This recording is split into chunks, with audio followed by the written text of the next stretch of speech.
Meus caros CACDistas, alunos do Nabuco, tudo bem com vocês? Estamos aqui hoje com a correção desse nosso novo modelo agora de atividades no grupo de questões de direito internacional público. Por conta da portaria que foi publicada há alguns dias atrás, nós vamos aqui, a partir de agora, trabalhar na maior parte do tempo com questões objetivas, isso é questões de certo ou errado. Serão 3 atividades por mês objetivas e uma atividade normal, como a gente fazia no passado, uma questão discursiva em que vocês podem colaborar, em que vocês podem mandar neste contexto as contribuições de vocês. Isso não impede, gente, que se vocês quiserem, obviamente, não há obrigação nenhuma nesse sentido, mas se vocês quiserem, obviamente, vocês podem fazer com as questões de certo e errado um esforço que vocês faziam no passado. Por exemplo, a Bruna fazia isso, a Luana fazia isso. Vocês podem mandar por escrito o gabarito de vocês para que vocês eventualmente possam aqui trocar ideias com os demais colegas sobre como vocês responderiam cada um dos itens que a gente vai corrigir com vocês agora ao longo dessas fichas de certo e errado. Então, colocar lá, questão 1, item 1, certo, por quê? Errado, por quê? Certo, por quê? E assim por diante. Vocês podem fazer isso sim, podem fazer esse esforço se quiserem. Se vocês fizerem esse esforço, eu comento, antes de começar a aula, sobre os erros que eu perceber nas contribuições de vocês, como eu fazia com as contribuições neste contexto que vocês gravavam até a semana passada. Vocês podem ficar à vontade para continuar, até essa possibilidade de ter uma correção daquilo que vocês colocarem no grupo ao longo da semana.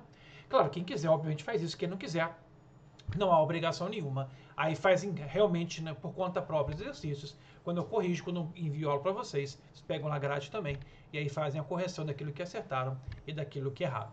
Mas, de novo, quem quiser eventualmente mandar contribuições, eu quero colocar aqui, escrever, ou mesmo gravar áudio, é melhor escrever, mas se quiser gravar áudio também, quero gravar áudio explicando cada um dos itens porque eu marquei certo ou errado. Eventualmente, se você colocar lá alguma coisa e eu perceber que você não colocou corretamente, no início da aula eu vou comentar, como sempre comentei, aquilo que vocês contribuem lá no nosso grupo do Telegram. Tá bom, gente? Tendo dito isso, então, como questões de certo e errado demandam um pouco mais de tempo, eu vou interromper já esses comentários iniciais. Já vou passar aqui para a ficha da nossa semana, vocês receberam essa ficha ao longo da semana que passou. Eram 2 questões, cada um com 4 itens de certo e errado. As questões são relativas ao ponto 24, lá do nosso conteúdo programático do Direito Internacional Público, do edital de 23 ainda, a gente não tem o edital de 2024, pelo menos não no dia que eu gravei essa aula. O edital ainda não saiu, gente, para que eu possa, neste contexto, fazer alterações, caso realmente elas sejam necessárias. Então, 2 questões sobre solução pacífica de controvérsias internacionais. Vamos ler lá, então, o enunciado da primeira questão. Então, quando os meios de solução pacífica de controvérsias internacionais empregados ordinariamente nas relações internacionais, com destaque para os meios jurisdicionais que envolvem a atuação de tribunais arbitrais internacionais, julgue certo ou errado a seguir. Então, item 1. O inquérito difere substancialmente da conciliação, na medida em que o relatório emitido no contexto da última, isso da conciliação, não somente envolve análise imparcial dos fatos, desempenhada normalmente por um colegiado de pessoas, como também apresenta recomendações para solucionar a disputa. Em ambos os casos, todavia, pode-se afirmar que o relatório não é vinculante para as partes em disputa, para as partes que participam no contexto do conflito em questão. Vejam, tanto o inquérito quanto a conciliação são meios diplomáticos, claramente diplomáticos, de solução pacífica de controvérsias internacionais, embora, se houver a participação de um órgão político na composição de uma comissão de inquérito, uma comissão de conciliação, existe a possibilidade, eventualmente, de um inquérito ou conciliação, se houver a participação de um órgão político no inquérito ou na conciliação, no âmbito de uma organização internacional, pode o inquérito ou conciliação ser classificado como meio político e não puramente como meio diplomático, mas é muito mais frequente que esses dois sejam meios diplomáticos do que propriamente meios políticos de solução pacífica de controvérsias internacionais. O que nós temos no inquérito? Nós temos no inquérito a preocupação exclusiva em se apurar a materialidade dos fatos. Se a disputa envolve somente fatos e não uma análise acerca do direito internacional, se a disputa envolve não normas jurídicas, mas somente entender o que aconteceu naquele caso concreto, o inquérito é uma excelente forma de se proporcionar a que o exame da materialidade dos fatos, de forma a ajudar na solução da disputa em questão. Na conciliação, nós temos uma etapa a mais. Na conciliação, além da preocupação com o exame da materialidade dos fatos, a comissão de conciliação também é autorizada pelas partes em disputa a se manifestar em seu relatório, propondo soluções para a controvérsia. A grande diferença e verdade do inquérito para a conciliação é essa, que no inquérito as partes em disputa não querem que a comissão de investigação analise soluções para resolver a controvérsia. No inquérito somente se deseja que no relatório esteja lá um exame imparcial dos fatos controversos, que se faça realmente o exame de materialidade dos fatos controversos. Na conciliação, permite-se que haja a segunda etapa nos trabalhos da comissão de conciliação. Além do exame imparcial dos fatos controversos, da sua materialidade, também pode a comissão de conciliação oferecer propostas para tentar resolver a disputa em questão. Então, realmente, essa diferença existe, é a principal, entre o inquérito e a conciliação. Todavia, nos dois casos, o relatório produzido pela comissão de investigação, como também o relatório produzido por uma comissão de conciliação, nos dois casos, eles não são obrigatórios para as partes em disputa. Se uma delas recusar o relatório em questão, tanto o inquérito quanto a conciliação ficam frustrados e devem as partes buscar, neste caso, um outro meio de solução pacífica de disputas internacionais. Então, basta que o Estado rejeite o relatório da comissão de investigação ou da comissão de conciliação para que reste frustrada o inquérito ou a conciliação. E, de novo, não se pode deixar jamais de buscar uma solução pacífica para as disputas internacionais. Então, fracassado o inquérito ou a conciliação, as partes devem procurar um outro meio de solução pacífica de controvérsias internacionais para resolver a controvérsia em questão. Então, o item 1 da forma como se encontrava, a gente estava correto. Nenhum problema aí não, no enunciado desse item 1 da questão. O item 2 agora, o laudo arbitral emitido no contexto da atuação de um tribunal arbitral precisa estar lastreado em normas jurídicas que obriguem as partes em disputa, não podendo conter a solução puramente política. Caso essa última hipótese ocorra, esse laudo é nulo e as partes devem buscar solucionar essa disputa mediante recurso à norma arbitragem ou outros meios de solução pacífica de controvérsias internacionais. Então, por partes aqui em relação também ao item 2. Quando nós trabalhamos, gente, com os meios jurisdicionais, isso vale tanto para a arbitragem como também vale para a solução judicial e judiciária. Uma das diferenças fundamentais dos meios jurisdicionais frente aos meios diplomáticos, também frente aos meios políticos, é que nos meios jurisdicionais, necessariamente a solução para a controvérsia passa pela aplicação de normas jurídicas. Há uma única exceção, bastante rara, mas raríssima mesmo, que na prática confirma a regra. A exceção é da possibilidade, mediante consentimento expresso das partes em disputa, de o tribunal julgar com base na equidade. Mas vejam, equidade hoje, basicamente, ela é uma possibilidade, mas ela não é utilizada. Os estados aqui, basicamente, não autorizam jamais nenhum tribunal, nem arbitral, nem tribunal internacional a julgar uma controvérsia com base na equidade. Vale a pena ter aqui, por exemplo, o exemplo da Corte Internacional de Justiça. No âmbito da CIJ, ela exerce jurisdição desde 1946. Ela foi criada em 1945 pela Carta ONU e pelo Estatuto da CIJ. Começou a funcionar a CIJ em 1946, quando houve a eleição dos seus aqui 15 juízes iniciais. Nesse sentido, de 1946 a 2024, temos aí quase 80 anos de funcionamento da Corte Internacional de Justiça. Ela nunca julgou um caso com base na equidade, nunca julgou um caso ex equit bono. Jamais os estados participantes em uma controvérsia que levaram a questão a CIJ autorizaram que ela pudesse julgar com base na equidade, julga necessariamente a CIJ a controvérsia, então, com base nas normas que formam o direito internacional.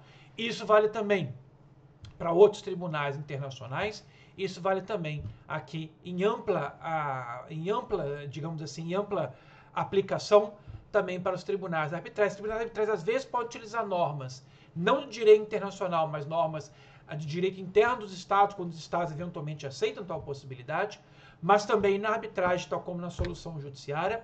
A solução dada para a disputa tem que ser uma solução jurídica, que seja com base em normas internacionais, o que é a regra, seja excepcionalmente com base em normas de direito interno. Novamente, a possibilidade de julgamento com base na equidade é tão remota que, neste contexto, nem precisa ser mencionada.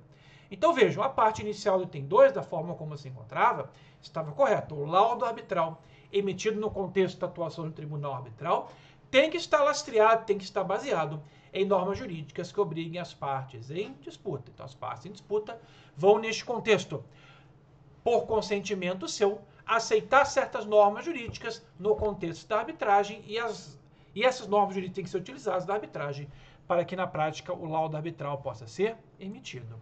Então, o tribunal arbitral, ou o órgão arbitral, tanto faz, ele não pode julgar a controvérsia com base em normas jurídicas que não são aceitas pelas partes em disputa. E também não pode o órgão arbitral julgar a controvérsia mediante considerações puramente políticas. Não, o julgamento tem que estar baseado em normas jurídicas que obriguem as partes em disputa em decorrência da aceitação dessas normas pelas partes em disputa no contexto das suas relações internacionais. Nesse sentido, caso eventualmente a solução dada seja puramente política, o laudo arbitral é nulo? Sim, o laudo arbitral é nulo, por descumprimento nesse sentido do compromisso arbitral. O compromisso arbitral, quando celebrado no contexto de uma arbitragem, efetua as escolhas que devem ser seguidas no contexto da atuação no tribunal arbitral. Uma das escolhas, obviamente, é de que a solução para a controvérsia envolve a aplicação de normas jurídicas. Se as partes não aceitam levar a questão para ser julgada com base na equidade, a solução tem que passar necessariamente pela aplicação de normas jurídicas. Se a solução for puramente política, o laudo arbitral é nulo nesse sentido, porque é contrário, nesse sentido, ao direito internacional público. E, sendo nulo o laudo arbitral, as partes em disputa podem escolher solucionar a sua controvérsia mediante recurso à nova arbitragem, ou as partes eventualmente podem levar a solução da controvérsia para ser resolvida por um outro meio pacífico de solução de disputas internacionais. Então, também aqui, gente, tal como o item 1, o item 2 estava integralmente correto. Passemos para o item 3 agora. A jurisdição contenciosa da Corte Internacional de Justiça exige que os Estados litigantes sejam parte do Estatuto da CJ, embora possam não ser membros da ONU. Além disso, é necessário que os Estados litigantes aceitem a jurisdição contenciosa da CJ, podendo, por exemplo, esse consentimento decorrer de tratado que atribui originalmente jurisdição à Corte Permanente de Justiça Internacional. Vejam que aqui, gente, a parte inicial do item 3 está errada, a parte final até estava correta, mas a parte inicial está errada. Vejam que a jurisdição contenciosa da CJ não exige necessariamente que os Estados litigantes sejam partes no Estatuto da Corte Internacional de Justiça. Os Estados litigantes podem eventualmente, ainda que não sejam partes da CJ, eles podem eventualmente litigar perante o tribunal, havendo neste contexto autorização pelo Conselho de Segurança da ONU com base no Estatuto da CJ, artigo 35, parágrafo 2º. Então, não é uma exigência da jurisdição contenciosa da CJ que os Estados sejam partes da CJ. Mais uma vez, é uma exigência que os litigantes sejam Estados. Então, tem que ser Estado. Mas tem que o Estado ser parte da CJ? Não.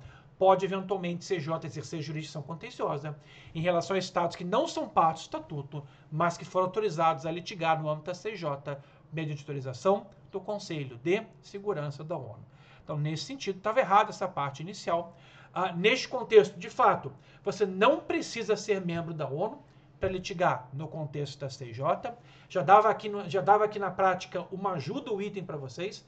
Se você não é membro da ONU, você não é automaticamente parte da CJ. Claro, todo Estado membro da ONU é parte do Estatuto. Pode o país não membro da ONU ser parte do Estatuto? Até pode. Mas é mais frequente que o país não membro da ONU, se quiser litigar perante a CJ, que em vez dele pedir para ser parte do Estatuto, coisa que ele pode fazer, a Suíça fez isso na década de 50, por exemplo, mas é mais frequente o Estado na prática pedir para o Conselho se autorizá-lo a litigar no âmbito da Corte Internacional de Justiça. Então, nesse da parte inicial estava errada, a parte final está correta, gente. Vejam que os Estados litigantes têm que aceitar a jurisdição, sim, contenciosa da CJ, podendo esse consentimento decorrer, por exemplo, de tratado que originalmente atribuía jurisdição à Corte Permanente de Justiça Internacional. Isso está lá no Estatuto da Corte Internacional de Justiça. Se originalmente, artigo 37, se muito me engano, Estatuto da CJ, tratados que originalmente atribuíam que os Estados celebravam, se os Estados participavam em tratados que atribuíam a CPJI, Corte Internacional, jurisdição, esses tratados, se continuarem em vigor até os dias de hoje, você risca nesses tratados a CPJI, Corte Internacional, e coloca no seu lugar Corte Internacional de Justiça. Então, a CJ já julgou controvérsias com base em tratados que originalmente atribuíam jurisdição à Corte Permanente de Justiça Internacional. Esses tratados, se não foram revogados, continuam a existir. Na prática, você lê como na prática os Estados aceitando os estados que participam desses tratados aceitam na prática hoje não levar a questão à Corte Permanente, que não existe mais, mas aceitam de forma compulsória levar questões entre eles, atualmente a Corte Internacional de Justiça. Então a parte final estava correta, era a parte inicial que estava errada. E por fim, no exercício da sua jurisdição consultiva, a CJ está obrigada a emitir parecer consultivo requerido por órgão da ONU ou por agência especializada quando todos os requisitos para exercer sua jurisdição mencionados na Carta ONU sobre CJ tenham sido preenchidos. Está errado também, gente. Muito cuidado com isso. A CJ, na sua jurisdição consultiva, também na contenciosa, mas na consultiva em particular, ela leva em consideração duas coisas. Em primeiro lugar, se estão presentes requisitos para que ela possa ser jurisdição contenciosa. São dois requisitos. A discussão levada à CJ no parecer consultivo tem que ser uma discussão jurídica. E quem pode levar essa discussão ao conhecimento da CJ? Assembleia Geral, Conselho de Segurança, outros órgãos da ONU, outras agências especializadas. São requisitos esses para que a CJ possa exercer jurisdição consultiva. Mas, além desses requisitos, o caso tem que ser admissível perante a Corte Internacional de Justiça. E o caso somente será admissível perante a CJ se ele permitir que a CJ atue no exercício da sua jurisdição consultiva como verdadeiro tribunal internacional. Isso é, se o pedido de parecer consultivo forçar a CJ a atuar como se não fosse um tribunal internacional na hora de emitir o parecer consultivo, tem sim a CJ o direito de declinar o parecer consultivo em questão e não emiti-lo nos termos do artigo 65, lá, parágrafo 1º do Estatuto da CJ. Então, a CJ pode emitir parecer consultivo, desde que o parecer consultivo, além de preencher requisitos da jurisdição consultiva da CJ, esse parecer consultivo também tem que ser admissível no contexto do exercício da jurisdição consultiva desse Tribunal Internacional. E, de novo, se o parecer consultivo não for admissível, porque forçar a CJ, porque força a CJ a atuar como se ela não fosse um tribunal internacional. Então, por exemplo, um parecer consultivo pedido à CJ, em verdade, é uma controvérsia levada à CJ e não um pedido em abstrato para interpretação ou aplicação do direito internacional. Se a questão levada para a CJ é uma controvérsia e não um parecer em abstrato, e não uma questão em abstrato, afirmará a CJ, eu só posso, na prática, julgar controvérsias com consentimento das partes em disputa. Como no parecer consultivo eu não tenho consentimento das partes em disputa, eu não posso analisar uma controvérsia dentro de parecer consultivo e estaria atuando de forma contrária a um tribunal internacional que, para julgar controvérsia, demanda o consentimento das partes em disputa. Também, se aquela questão já foi apreciada no âmbito de um outro parecer consultivo. Se isso aconteceu, a CJ não vai de novo emitir parecer consultivo sobre o mesmo tema. Ela não vai, neste contexto, violar aqui certos princípios processuais fundamentais para evitar contradição no que se refere à sua atuação. Então, nesse sentido, meus caros, havendo essa possibilidade de atuar como se não fosse um tribunal internacional CJ, ela declara o parecer inadmissível e não o emite. Ela tem sim essa discricionariedade. Então, nesse sentido, o item 4 aqui, ele também estava errado na questão, o gabarito era certo, errado. Certo, me desculpe, certo, errado, em relação aos 4 itens. Os primeiros 2 certos, os últimos 2 estavam errados. Vamos agora passar para a questão de número 2, desse para vocês aqui a nossa telinha. Questão 2 também é uma questão sobre a solução pacífica, obviamente. Então, pode-se afirmar que todos os membros da ONU devem resolver suas controvérsias internacionais por meios pacíficos, de modo que não sejam ameaçados a paz, a segurança e a justiça internacionais. Quanto aos meios de solução pacíficos de controvérsias internacionais, que possa utilizar, julgue certo e errado, etc. seguinte. Então, item 1. As negociações diplomáticas diretas continuam a representar o meio de solução pacífica de controvérsias internacionais mais frequentemente utilizado atualmente. Todavia, não há, no direito internacional geral contemporâneo, o dever jurídico de recorrer às negociações diretas sempre que uma disputa surgir, embora seja correto afirmar que essa obrigação existe em certos regimes especiais de direito de agentes, como é o caso do direito do Mercosul. Perfeito aqui, gente, o que estava no item 1, ele estava integralmente correto nesse sentido. Podemos afirmar até os dias de hoje que as negociações diplomáticas diretas continuam a ser o meio de solução pacífica de controvérsias internacionais mais utilizado até os dias de hoje. E isso se deve à sua simplicidade. Nas negociações diplomáticas diretas não é exigida a participação de um terceiro, como acontece nos demais meios de solução pacífica de controvérsias internacionais. Então, essa desnecessidade de participação de um terceiro simplifica para as partes em disputa sempre que elas quiserem procurar negociar uma solução para a controvérsia com outras partes na disputa em questão. Então, nesse sentido, continuam as negociações diplomáticas diretas a ser o meio mais utilizado. E é também verdade, no direito internacional geral, não existe uma obrigação de você inicialmente começar a solução da controvérsia mediante recurso aos meios diplomáticos. Somente em alguns regimes especiais, como por exemplo, no contexto do Mercosul, é que surge a obrigação no início do sistema de solução de controvérsia do Mercosul, é que surge a obrigação de começar a busca pela solução mediante negociações diplomáticas diretas. Mas, salvo regimes especiais criados por tratado no âmbito do direito internacional, no direito internacional geral, a contemporâneo, que é formado pelo costume internacional geral, por princípios gerais de direito, também pelos jus cogens, nessas normas que formam o direito internacional geral, não há a obrigação de você começar necessariamente a buscar uma solução para a controvérsia mediante negociações diplomáticas diretas, não. Então, dessa forma, o item 1 estava correto. O 2 agora, os bons ofícios consistem em meio de solução pacífica de controvérsias internacionais que busca aproximar as partes em disputa, estabelecendo uma ponte para que uma solução negociada possa ser encontrada. O bom ofício, todavia, precisa ser escolhido pelas partes em disputa, não podendo jamais se oferecer ou ser indicado por terceiros para ajudar na busca de uma solução para a controvérsia internacional. Vejam que aqui, gente, a parte inicial do item 2 até estava correta. Realmente, os bons ofícios são um meio diplomático de solução pacífica de controvérsias internacionais que busca aproximar as partes em disputa. O bom oficiante funciona, sim, como uma ponte para que uma solução negociada entre as partes em disputa possa ser encontrada. Como nos bons ofícios é bastante frequente que as partes em disputa não tenham um canal direto de comunicação, seja porque não se reconhecem mutuamente, seja porque romperam relações diplomáticas ou por outro motivo, por não terem as partes em disputa um canal direto de comunicação, o bom oficiante funciona de fato como uma ponte para que comunicações possam chegar de uma parte até a outra. O bom oficiante é alguém que tem relações com ambas as partes em disputa, então ele funciona como uma ponte. A manda suas considerações para o bom oficiante, que repassa para B. E B faz o contrário, manda para o bom oficiante as considerações e ele repassa as considerações de B para A. Então, funciona como uma ponte, permite o bom oficiante que as partes possam tentar negociar uma solução para a controvérsia. O bom oficiante não colabora com soluções e só funciona como ponte. Se as partes negociam e conseguem achar uma solução para a controvérsia, estão encerradas as funções do bom oficiante nesse sentido. Agora, o bom oficiante não precisa necessariamente esperar que as partes o escolham. Pode muito bem o bom oficiante se oferecer ou ser indicado por um terceiro para oferecer, naquele contexto da controvérsia, sua ajuda como ponte.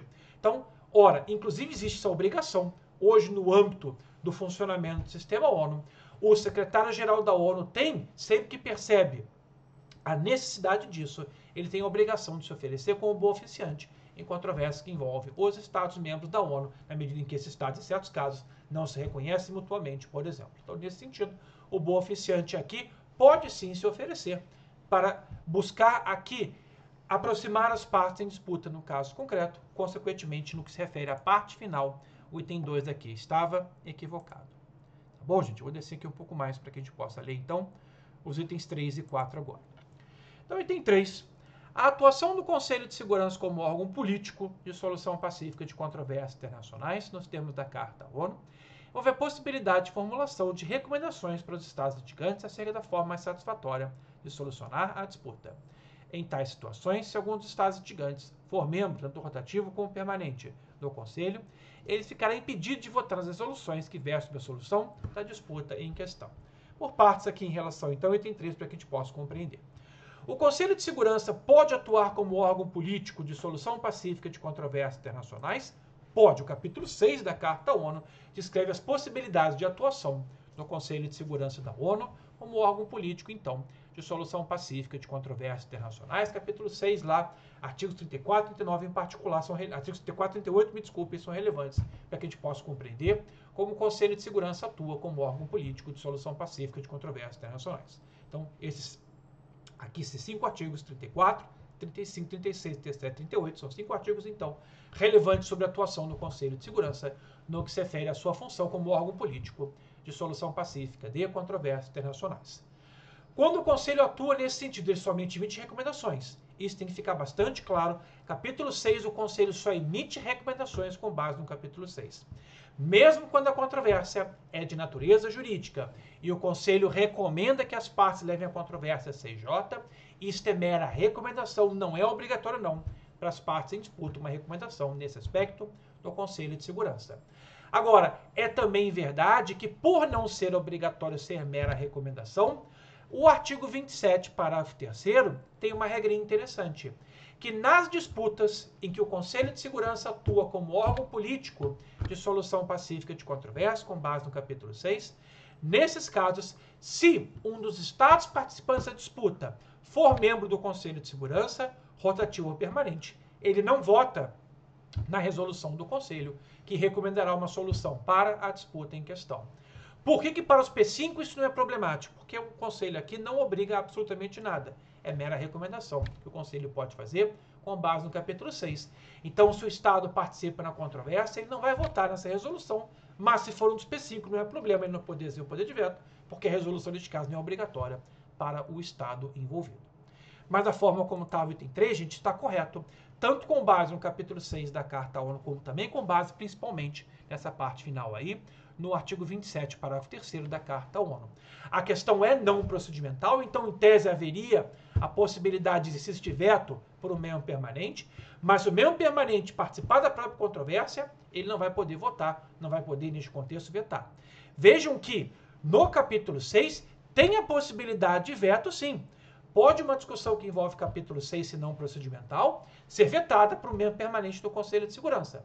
Agora, não vai haver essa possibilidade de veto se o próprio membro do Conselho de Segurança Permanente está envolvido na disputa em questão. De novo, isso não é problema, porque não é obrigatória a resolução. Então, aceitaram os P5 da criação da Carta ONU, aceitaram que, nestes casos, eventualmente, eles não vão poder exercer o direito de veto, embora a questão seja uma questão não procedimental nos termos lá do artigo 27, parágrafo 3º da Carta da ONU.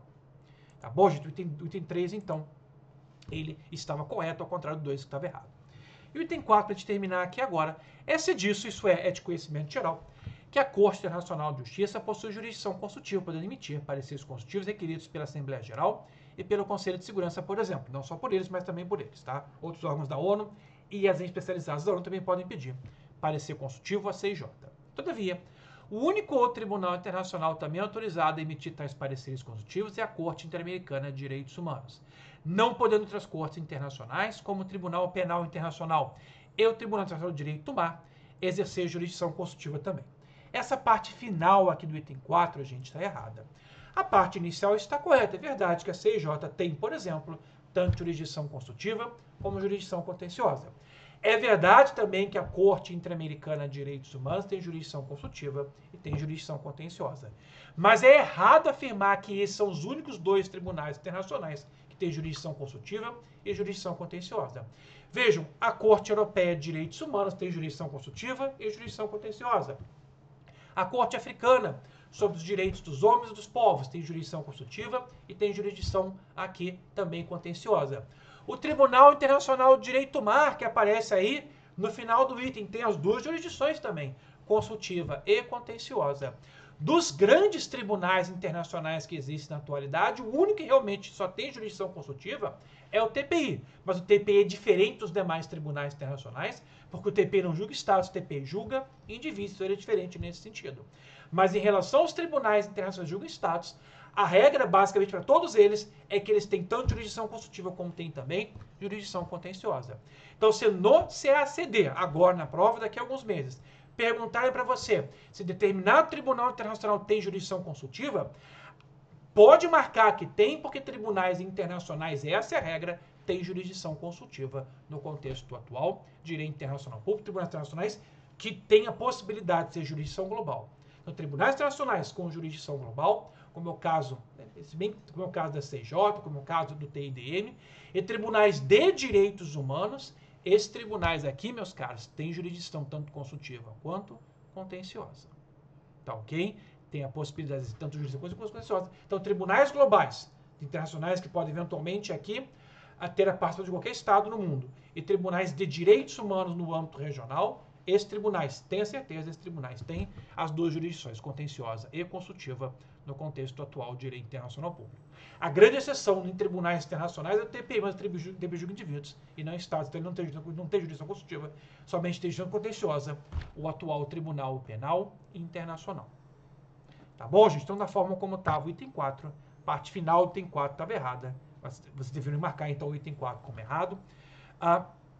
Vou descer aqui mais um pouco a nossa ficha. Esse está aqui o gabarito definitivo. Questão 1, certo, certo, errado, errado. Questão 2, certo, certo e errado no contexto da ficha dessa semana. Tá bom, gente? Havendo dúvidas, como vocês sabem, coloque no nosso grupo. Sempre um prazer poder ajudar. Volto semana que vem com 2 questões de certo e errado sobre o ponto 25 lá do nosso edital do CACD de 2023. Tá bom? Todos então, forte abraço, bons estudos. Vejo vocês semana que vem. Até mais, gente.